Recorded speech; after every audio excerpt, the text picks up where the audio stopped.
Good morning students. आप second chapter विद्युत flux तथा गॉस की प्रमेय का दूसरा चैप्टर है उसको पढ़ रहे हैं।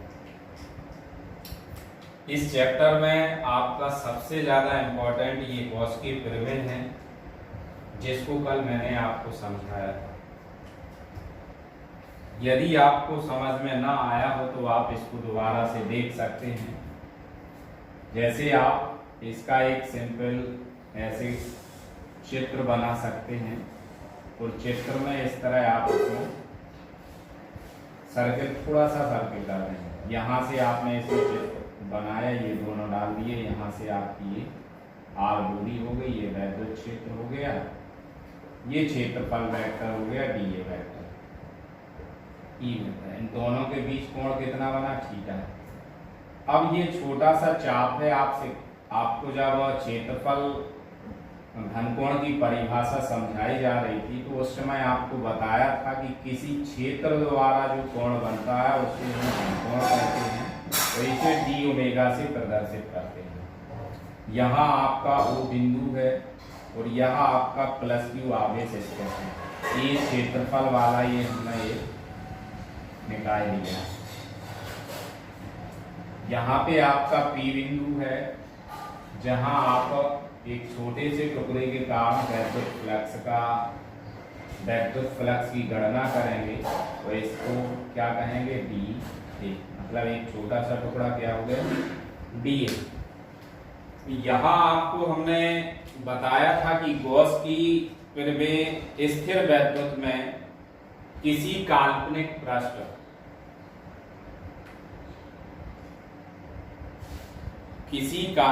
पृष्ठ से गुजरने वाला वैद्युत फ्लक्स तथा पृष्ठ द्वारा परिवर्तित कुल आवेश के बीच संबंध बताता है। और यही गॉस की आपके जो फ्लक्स और आवेश के बीच में जो आपका संबंध बताया जाता है, यह गॉस की प्रमेय कहलाती है। तो उन्होंने कहा था कि किसी बंद पृष्ठ से होकर गुजरने वाला वैद्युत फ्लक्स उस पृष्ठ द्वारा परिवर्त आवेश का 1/ε0 गुना होता है। इसके बाद ये आपका कथन था। कथन के बाद आपका ये लिखा गया था। उसके बाद उत्पत्ति आई थी और उत्पत्ति में ही हमें उत्पत्ति लिखा हो चाहे उत्पत्ति एक ही है। उत्पत्ति में पहले आप इस चित्र के बारे में थोड़ी बहुत भाषा लिखेंगे और उसके बाद इस गॉस की प्रमेय को सिद्ध करेंगे। तो इसमें आपका ये माना गया था कि कोई एक बिंदु आवेश Q है जो O बिंदु पर स्थित है। एक क्षेत्रफल का हम एक पृष्ठ लेते हैं, उसका एक छोटा सा टुकड़ा dA लिया जाता है, जिससे आपका P बिंदु O से R दूरी पर स्थित होता है। तो वैद्युत क्षेत्र की दिशा बाहर की ओर होती है। क्षेत्रफल वेक्टर की ये दिशा ये हो गई, तो क्षेत्र के साथ थीटा कोण बन गया और R दूरी आपकी हो गई। अब क्षेत्र से होकर जाने वाला वैद्युत फ्लक्स ज्ञात करेंगे।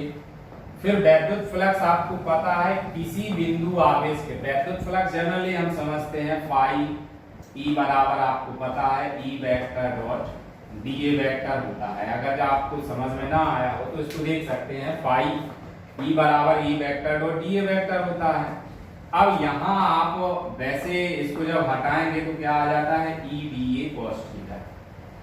ये आपका सूत्र होता है इसका। किसी बिंदु, पहले चैप्टर में आप पढ़ चुके हैं, किसी बिंदु आवेश के कारण वैद्युत क्षेत्र की तीव्रता E बराबर 1/4 पाई ε0 Q/r²। अब आप इसका जब मान यहाँ रखेंगे तो हम निकाल सकते फाई E बराबर 1/4 पाई ε0 Q upon R square into D A cos theta. अब आप यहां देखिए इस क्षेत्र से होकर आपका जब वैद्युत फ्लक्स की ग्रंथ जो वैद्युत बल रेखा है वो गुजरती है तो वैद्युत फ्लक्स उसकी माप होती है। तो ये जो यहाँ इतना जो पृष्ठ है वो इस पर जो कोण बनाएगा उसी को घन कोण कहेंगे। तो कितनी दूरी पे है R, तो इसको हम क्या इसको क्या मान लेते हैं डी ओमेगा, और फाई ई बराबर आपका छोटे सा टुकड़ा है तो यहाँ हम डी ए लगा देंगे। छोटे से टुकड़े का डी फाई ई बराबर 1/4 पाई एप्सिलॉन नॉट क्यू रहेगा आपका डी ए कॉस थीटा की जगह क्या आ जाएगा आपका डी ओमेगा। अब आप जानते हैं संपूर्ण पृष्ठ के कारण जब हम वैद्युत फ्लक्स निकालते हैं तो संपूर्ण पृष्ठ के लिए आप क्या लगाएंगे वैद्युत flux phi E, q upon क्या आ जाएगा 4 पाई एप्सिलॉन नॉट। यहाँ आपका होल समाकलन आ जाता है डी ओमेगा। संपूर्ण पृष्ठ के कारण घन कोण क्या किससे रिप्रेजेंट किया जाता है ओमेगा से, तो ओमेगा बराबर क्या होता है 4 पाई, तो फाई ई बराबर क्यू अपॉन 4 पाई मल्टीपल 4 पाई और नीचे एप्सिलॉन नॉट रहता 4 पाई से 4 पाई कैंसिल हो जाता, तो फाई ई बराबर हमारी सिद्ध हो जाती है क्यू अपॉन एप्सिलॉन नॉट।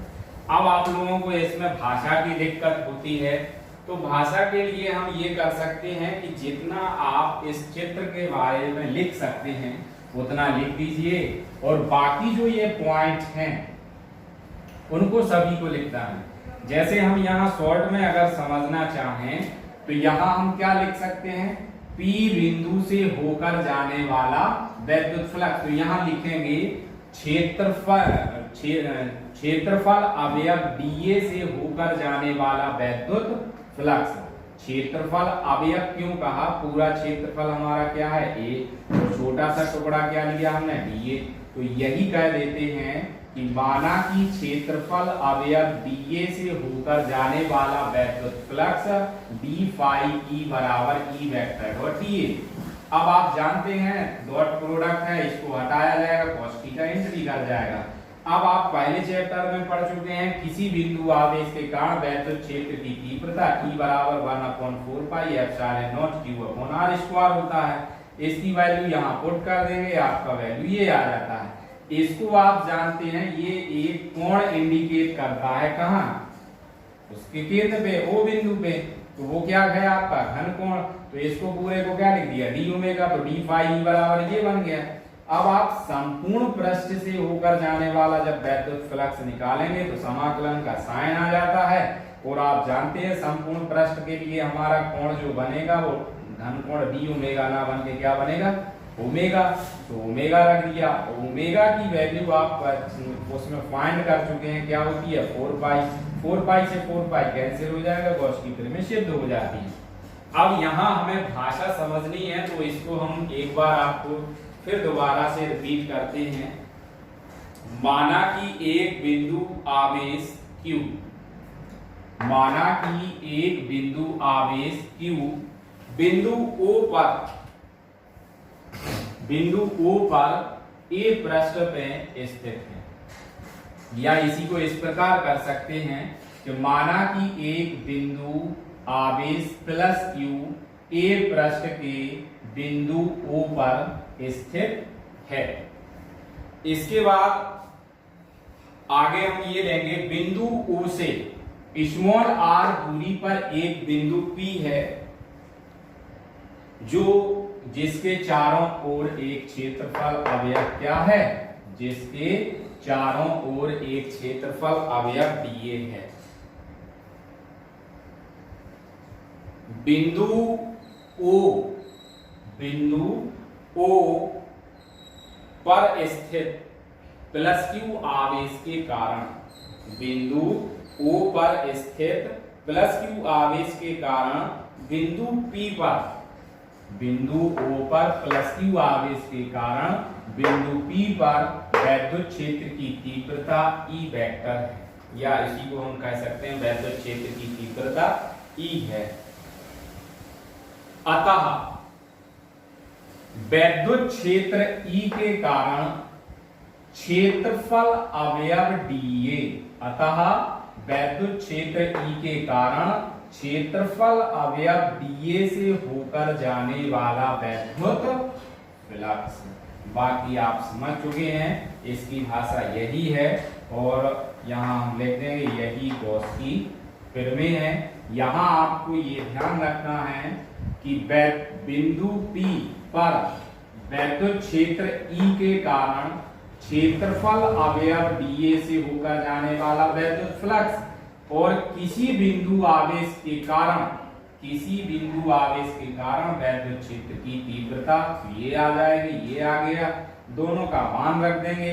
अब आप जानते हैं यहाँ आप लिखेंगे संपूर्ण पृष्ठ से होकर जाने वाला वैद्युत फ्लक्स, तो ये आ जाएगा ओमेगा का, आप ये जानते हैं, बाकी आपके सामने।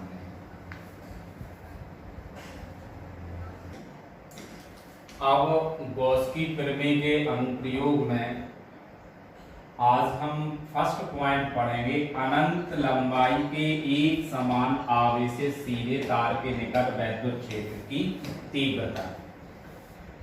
तो अनंत लंबाई के एक समान आवेशित आपका तार है, जो आपको दिख रहा होगा, ये अनंत लंबाई का एक समान आवेशित तार है।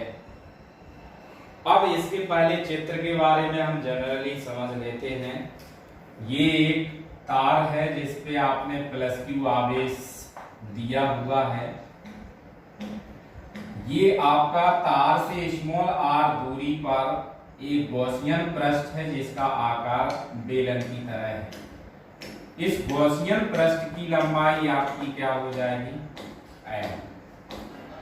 अब r दूरी पर एक बिंदु हमने P लिया जिस पर क्षेत्रफल वेक्टर और वैद्युत क्षेत्र दोनों एक ही दिशा में है P बिंदु पे। यदि हम इस P बिंदु पर सोचें तो आपका वैद्युत क्षेत्र और dA दोनों एक दूसरे के लंबवत स्थिति में हैं, अर्थात थीटा बराबर 90 अंश, और आप cos 90 का मान जानते हैं, 0 होता है। ये चित्र के बारे में डिटेल है। अब हम इसके बारे में भाषा क्या लिखेंगे, आपको पहले यही लिखना है, माना कि अनंत लंबाई के एक समान सीधे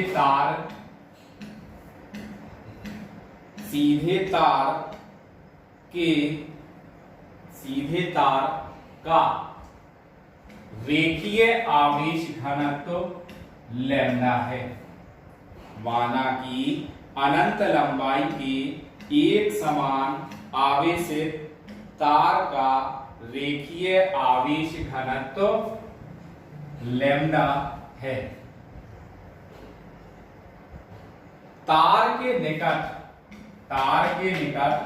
स्मॉल r दूरी पर एक बिंदु P है जिस पर वैद्युत क्षेत्र की तीव्रता ज्ञात करनी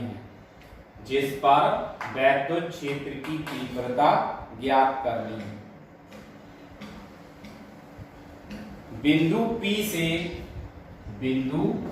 से स्मॉल l लंबाई का एक गॉसियन पृष्ठ खींचते हैं।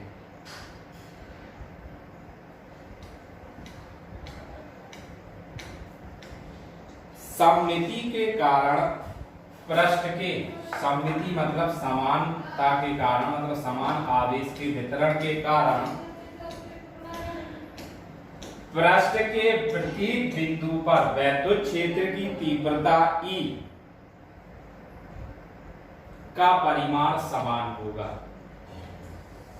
सममिति के कारण पृष्ठ के प्रत्येक बिंदु पर वैद्युत क्षेत्र की तीव्रता का परिमाण समान होगा, जो त्रिज्यतः बाहर की ओर दिष्ट होगा।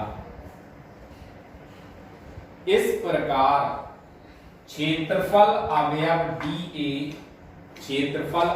dA तथा वैद्युत क्षेत्र की तीव्रता E दोनों एक ही दिशा में होंगे।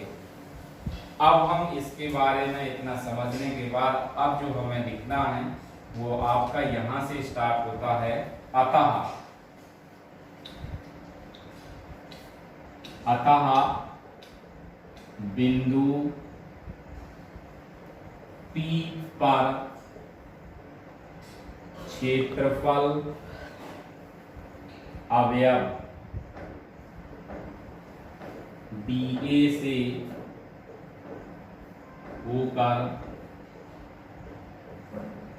जाने वाला वैद्युत फ्लक्स फाई E बराबर E vector dot dA vector. चूंकि E वेक्टर और dA वेक्टर एक ही दिशा में है तो यहां हम क्या लिख देते हैं, E वेक्टर हटा देते हैं तो क्या आ जाएगा आपका dA cos थीटा। चूंकि थीटा बराबर 0 है अतः फाई E बराबर क्या आ जाता है, EBA आपका प्राप्त हो जाता है। अब चूंकि हम यहाँ छोटा सा जब अवयव लेंगे तो वैद्युत फ्लक्स का भी एक छोटा सा भाग होता है जिसको हम किससे प्रदर्शित करेंगे, dA से। तो d फाई E बराबर E vector dot dA vector, dA cos theta. चूंकि थीटा एक ही दिशा, E और dA एक ही दिशा में इसलिए कोण थीटा बराबर 0 होगा। तो cos 0 बराबर यहाँ हम क्या लिख देंगे, cos 0 बराबर 1।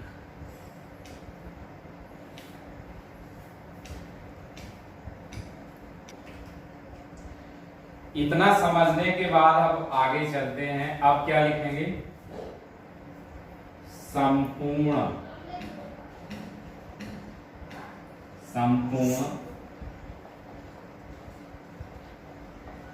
गॉसियन पृष्ठ से होकर जाने वाला वैद्युत फ्लक्स फाई E बराबर समाकलन AEBA। अब E बाहर निकल आया, क्या आ गया, ABA। जैसा कि आप जानते हैं L लंबाई का एक बेलन है और बेलन का क्षेत्रफल क्या होता है, 2 पाई RH। तो यही क्या निकल आया, E 2 पाई RH की जगह पे आपका क्या है, L है तो हम क्या रख देंगे, L। समीकरण नंबर 1। यहां आप अपनी जानकारी के लिए लिख लीजिए, बेलन का पृष्ठ क्षेत्रफल बराबर 2 पाई RH। R बराबर यहाँ क्या है, H की जगह पे आपका क्या है यहाँ L, इसलिए ये आता है गॉस की